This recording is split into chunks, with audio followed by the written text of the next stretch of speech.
This is the Holocaust of our day. This is our civil rights issue. And the longer we tolerate the slaughter of the unborn, the sooner we will wake up and find that we are now being defined as Lebens Unwertensleben, Untermensch, unwanted, or to quote the President of the United States, the greatest and most extreme threat to freedom and democracy.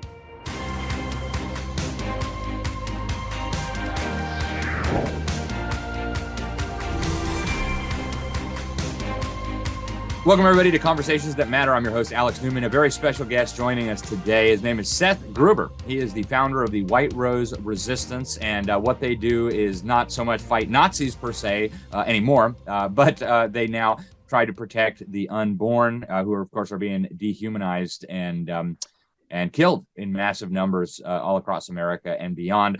Seth has been helping to save unborn children since before he was born in his mother's womb. His mom was actually working at a pregnancy resource center in LA, and then she stepped down to embrace her full-time job as mom. He's been very active in pro-life causes. In college, he founded an organization there and got the try to move the university in that direction. He's given hundreds of speeches. He's spoken to over 500,000 people. He's got a very popular podcast with hundreds of episodes under his belt, and he has launched pro-life ministries at churches all across Southern California. Seth, welcome to the program. Thank you so much for joining us. Before we get into kind of what you do, let's talk about the White Rose Resistance. I think there's a lot of people out there who, maybe didn't get a great education, a comprehensive education. They don't even know what that means. Why White Rose Resistance?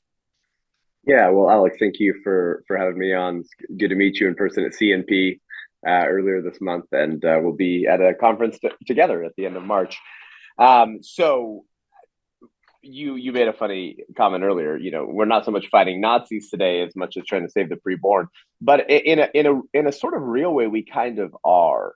If you're a student of history, you'll understand, brothers and sisters, that the ideology and religion of humanism, Marxism, Darwinism, overpopulationism, whatever you want to call it, it's all the same thing.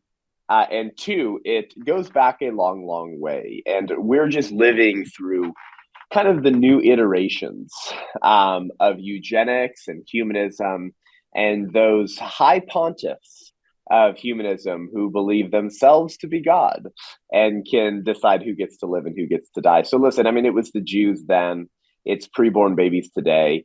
And now we're noticing, aren't we, Alex, how the religion of secular humanism, the real state religion in America today, the only acceptable theocracy in America today, how they're now shifting their language very intentionally, whether it's Karine Jean-Pierre, Biden's White House press secretary, who replaced Circleback Psaki, or whether it's Biden last fall with the USSR red bloodstained backdrop where he smeared half the country as domestic terrorists, or whether it's Merrick Garland arresting pro-life sidewalk counselors and opening up in domestic terrorist investigations into the mama bears and papa bears who spoke at school board meetings. We could go on and on and on, couldn't we, together, Alex? We're watching this linguistic shift now to begin labeling conservatives, Christians, pro-life advocates as unwanted, undesirable, less than human, Lebens Unwertensleben, life unworthy of life, Untermensch, which, by the way, so let me now kind of connect it back to your question. I like to go 60,000 feet when I'm asked a question and then try to zoom back in.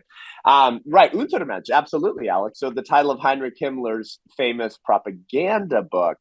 However, Margaret Sanger, the high pontiff of humanism and the patron saint of feminism and the founder of the American Birth Control League, later renamed Planned Parenthood, had a board member by the name of Lothrop Stoddard. Now, Lothrop Stoddard was a high official of the Massachusetts Ku Klux Klan. Lothrop Stoddard wrote a book called The Rising Tide of Color Against White World Supremacy.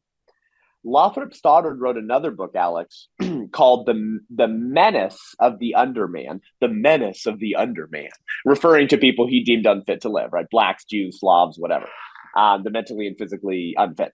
And Adolf Hitler's chief racial theorist, Alfred Rosenberg, appropriates the German term Untermensch from the English word underman.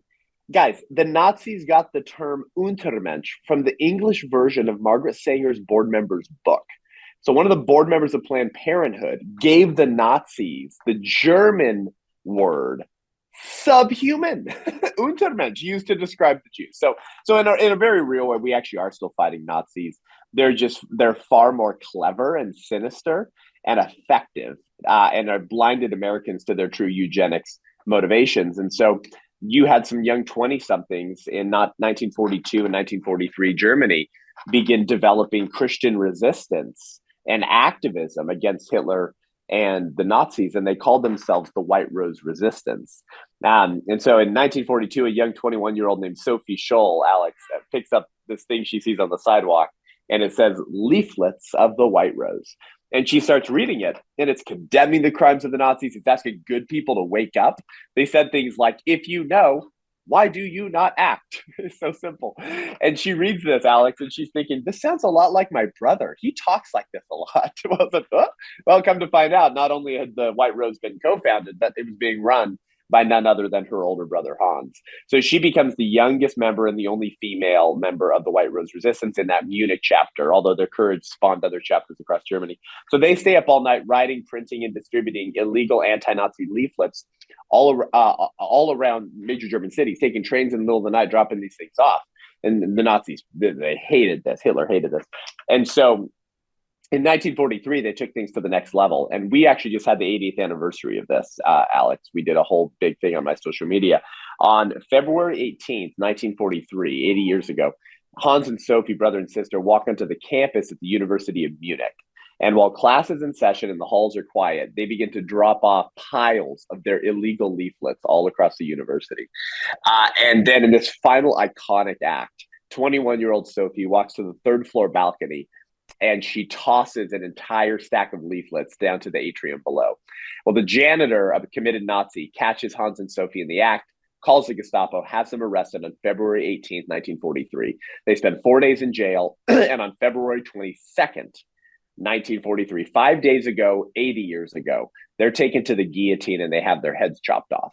And Sophie spoke with some of the most moral clarity that was lost on most of the German pulpits. And at 21, she understood that, quote, the real damage is caused by all of those millions who just want to survive, the honest men and women who just want to be left in peace, and those who don't want their little lives disturbed by anything bigger than themselves, those with no sides and no causes, those who won't take measure of their own strength for fear of antagonizing their own weaknesses, those who don't like to make waves or enemies, those for whom freedom, honor, truth, and principle are only literature, those who live small, die small, she said. She said it's the reductionistic approach to life, Alex, because if you keep it small, you'll keep it under control. If you don't make any noise, the boogeyman won't find you. FBI, Department of Homeland Security. But she said it's all an illusion because they die too. Those people who roll up their spirits into tiny little balls so as to be safe. Safe from what? Life is always on the edge of death. Narrow streets lead to the same place as wide avenues, and a little candle burns itself out just like the flaming torch does. I choose my own way to burn. 21 years old. Who talks like that? So they're murdered on February 22nd, 1943, 80 years ago. So we are rebuilding the White Rose Resistance, Alex, for this generation against our silent but far more deadly Holocaust of abortion, to build the army of Christian resistance against the culture of death that Hans and Sophie dreamed of but never saw realized. The reason we think Hans and Sophie brave and courageous, Alex, is because they sacrificed far more with far less freedom to stand against their Holocaust than we have ever done to stand against ours. This is the Holocaust of our day. This is our civil rights issue. And the longer we tolerate the slaughter of the unborn, the sooner we will wake up and find that we are now being defined as Lebensunwertensleben, Untermensch, unwanted, or to quote the President of the United States, the greatest and most extreme threat to freedom and democracy. That is powerful stuff, Seth. And, the parallels are there. How many individuals have we seen have their doors kicked in by the FBI, their kids held at gunpoint because maybe they were praying outside of an abortion clinic too vociferously. Meanwhile, terrorists can burn down pregnancy resource centers. They can attack pro-life organizations with fire bombs. And no, we don't see anything here. It's really crazy. Seth, we're going to go to break real quick. When we get back, I want to discuss tactics with you. How does the White Rose Resistance believe we should end this horrific mass slaughter of unborn babies across America? Folks, stay tuned. We're going to be right back. I certainly would not want a constitutional convention. I mean, whoa. Who knows what would come out of that? It isn't the Constitution that's the problem. It is the people who ignore the Constitution. What we need are just more people that would read the one we have. It's up to us to hold our elected officials accountable, who understand the Constitution and are willing to take a stand when necessary. Before we went to break, you just gave an incredibly eloquent, beautiful explanation of the parallels between the horrors happening in our country today and what was happening in Nazi Germany. The difference being that there are millions more individuals being slaughtered today than were slaughtered in Germany. How do we stop this? The Supreme Court has now struck down Roe versus Wade. I've heard different opinions from people on the pro-life side saying, well, it was good. Well, now they just allow states to vote democratically on whether we keep killing babies. In your view, what is the best approach to stopping this? Well, this is a real Kairos moment, isn't it? We were told this would never happen, Alex, right? I'm 31. You look maybe not that much older than me. Our generation was told, fat chance, get used to it, settled law, constitutionally decided, give up. That we were told that this was the sacred cow, right, of humanism. This was something that was never going to get overturned. Not only did we win a massive victory in the culture war, but we overturned the one thing that we were told growing up would never happen. So I think it's a lesson that we're far more powerful than we think. We need only act, we need only speak, we need only stand. We need only be as zealous for righteousness as the left has been for wickedness, right? We need only wield the reins of political power with the same gusto that the left has been doing for, 200 years. The left has been upending society for really all of human history, right? So it's the same religion. It's religion of humanism, the religion of self, whatever you want to call it. But I don't know when it happened, Alex, perhaps just before the sexual revolution. I'm not exactly sure when, but at some point the pulpits went silent. The good people shut up. And we were tricked into this lie of the Johnson Amendment. And the devil has used that to silence and castrate the voice of Christians more than anything else that I have seen in recent memory. We won't contend against any demonic ideology simply because the other side defines them as political. And so, wow, what a political win, though, to have Roe v. Wade overturned. So the church better start waking up and demanding from their elected representatives the total abolition of abortion at the state level. If you say you're pro-life and you're happy with the current status quo, let me just say something: you're not pro-life. There's nothing just or pro-life about saying, yay, babies in South Dakota won't be lynched.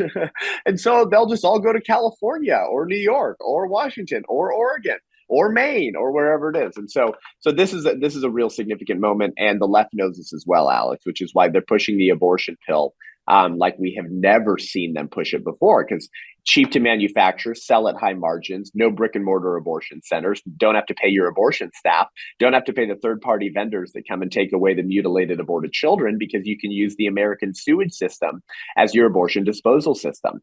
This is incredibly profitable new venture for the abortion industry. About 50% of all abortions are currently being used through the abortion pill, and that was 2 or 3 years ago. So their intention is to make the abortion pill the new horizon. Here's another Nazi connection, Alex. Your listeners will appreciate this. Just understand it's been the same enemy the whole time. The abortion pill, which is again what they're all about right now. You know what it's called, Alex? It's called RU 486.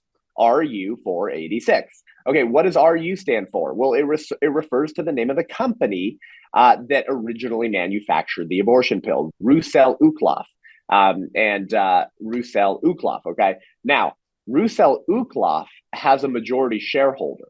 Their majority shareholder is Hoechst AG. Hoechst AG, Alex, emerged from the breakup of a German chemical company known as IG Farben.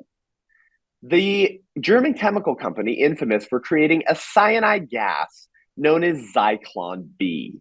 the gas used to murder Jews in Nazi concentration camps. So, brother, Hook's AG simply moved from creating poison to murder Jews to creating poison to murder babies. So again, there's another Nazi connection, but this is what they're pushing now. And they're putting it in Walgreens, they're putting it in pharmacies, and they're shipping it to women's mailboxes, because one of the first things the Biden administration did was get rid of the regulations requiring in-person evaluations. So now you can ship it through the American Postal Service. It's literally mail order murder. So this is what we're contending against. So if we don't have pro-life Republicans who are willing to write and pass legislation with teeth in the bill, Alex, then we're going to lose this. Because South Dakota, for example, I mean, what a wonderful pro-life state.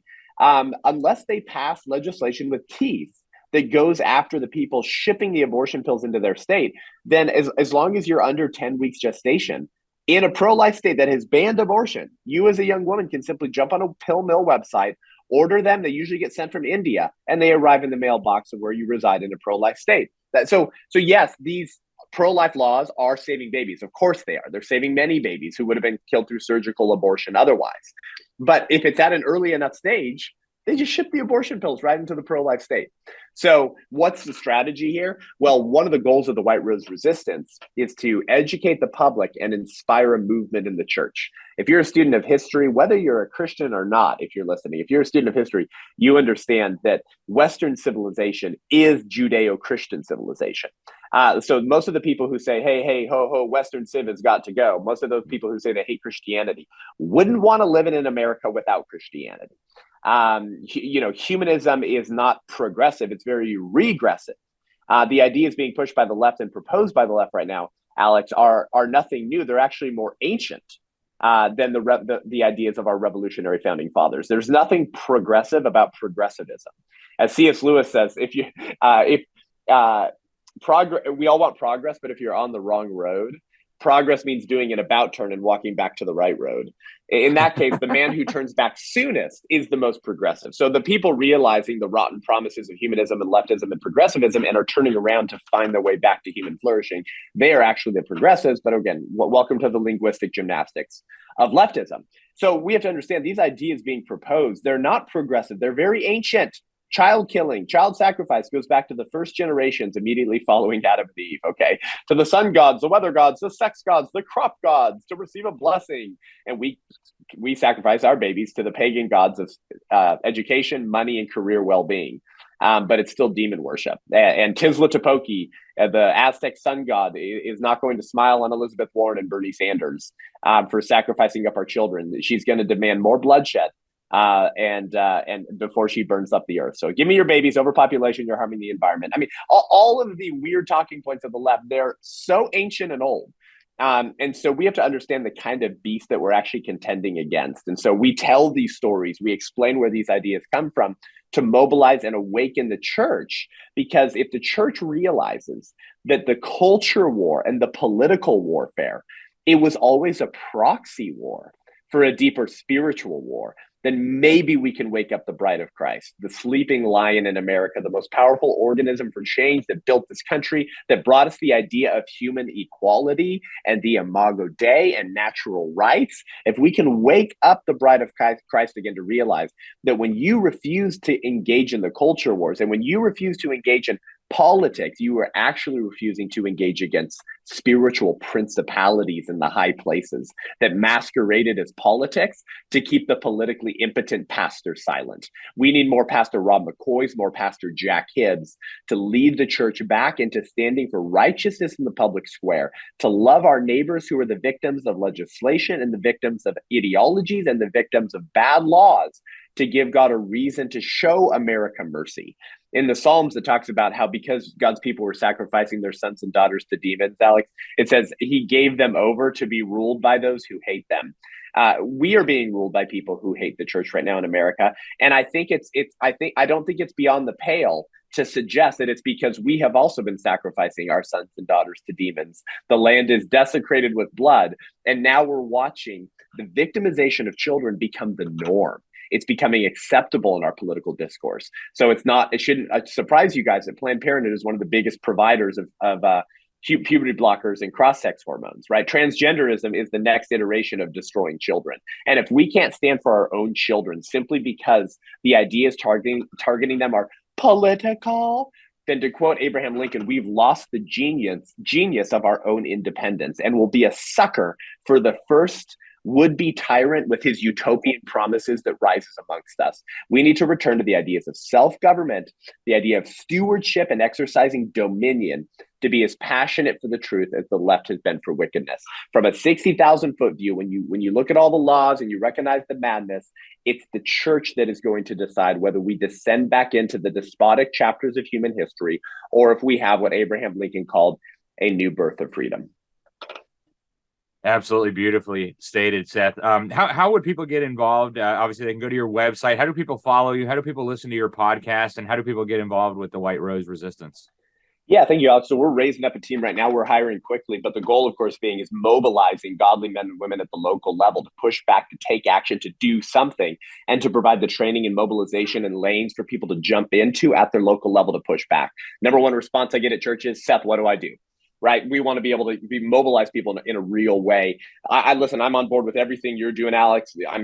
Charlie, everyone, we're all fighting these same battles, right? The same war. But I always have to remind the conservative movement, lest we forget that we're in this position because of how long we've tolerated child sacrifice, right? That's sort of the litmus test of the republic, whether we take these ideas of human rights seriously or not. And so downstream from that, we're now fighting to preserve these other freedoms and liberties because of our toleration of destroying the right to life for 50 years. So unless we turn that around, the conservative movement will wake up and find that they have nothing left to conserve.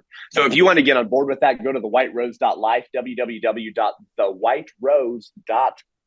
We're looking for $35 a month donors, real easy. Most people can do it. That's how we're building that massive army of allies. And then we do a monthly call with our allies to pour back into our donors to make them pro-life ninjas, right? To just flipping around, demolishing abortion bigotry wherever they find it. My Instagram is Seth Gruber Official. You got to type in the whole username because they're blocking me. And then when you press follow, it'll say, are you sure you want to follow this guy? So Seth Gruber Official. The podcast is unaborted with Seth Gruber because we're all unaborted. Or to quote Reagan, I've noticed everyone who's for abortion has already been born. And so we have about 275 episodes, interviews with incredible people: Kirk Cameron, Charlie Kirk, Rob McCoy, Jack Hibbs, Nick Vujicic, Monica Klein, Melissa Ohden, abortion survivors, people fighting the crazy sex ed. And so that's a fire hose ideas and tools to get you mobilized. And then my website, sethgruber.com. I speak all around the country. We're doing 40 events between January and May alone. And we're trying to mobilize and get people engaged to do something. Stop treating your responsibility to the culture of death, man or woman, as only writing a check to that conservative organization you really like. Of course, we can't exist without your giving. Thank you. That's the first step. But we're contending against wickedness that's so hard to put into words, Alex. People who would not hesitate to throw us into gulags because we believe babies in the wombs are persons and should not be murdered. We believe that consent to sex is consent to pregnancy, and you made that choice when you got in bed. Who believe that parents are the primary educators of their children and the only ones who can say they own their children. The state does not own these children. That's what every Marxist and communist has ever believed. And if you can get them while they're young, they'll serve you forever. This is why Planned Parenthood was behind launching the Sexuality Information Education Council of the United States, SIECUS, which is at the helm of producing and writing all of the pornographic sex ed in the schools that brought all the mama bears and papa bears to school board meetings. Look at how all these people are intertwined. They would not hesitate to throw you into gulags. And so, listen, give to Alex, give to me, give to Charlie, give to Turning Point, give. But if you're not going to start taking action and asking yourself, what can I do in my local community to put back, you will raise your grandchildren in gulags. I believe we are so close to being past what Alex has called the Rubicon line. Well, if we're not past it already, we're awful close to it. And so if we don't wake up and start exercising individual responsibility and mandates to go, what my pastor Rob McCoy says, to go upstream from whence these ideas come, to rescue people before they fall into the streams of bad ideas, then this entire American experiment is over. So go to thewhiterose.life. My podcast is unaborted and my website is sethgruber.com. And Alex, so appreciative of your voice as an Ezekiel watchman who's been blowing the trumpet on a lot of this wickedness for a long time. Seth, I can't tell you how much I appreciate all that you're doing. Thank you so much for joining us today. It's been absolutely incredible. Folks, go check out his website. Go check out his podcast. Extraordinary work that is being done here to preserve the most precious, most innocent lives in our country that are being taken just on an industrial scale. I'm Alex Newman. This is Conversations That Matter. Until next time, thank you and God bless you all. They say I'm part of a global plan. I don't think so. It's too hot. It's too cold. You know what? The weather changes. Here's the news, Dad. Nope. It's hard to tell what's real and what's fake these days. Ditch the fake news and always get the truth. Go to thenewamerican.com.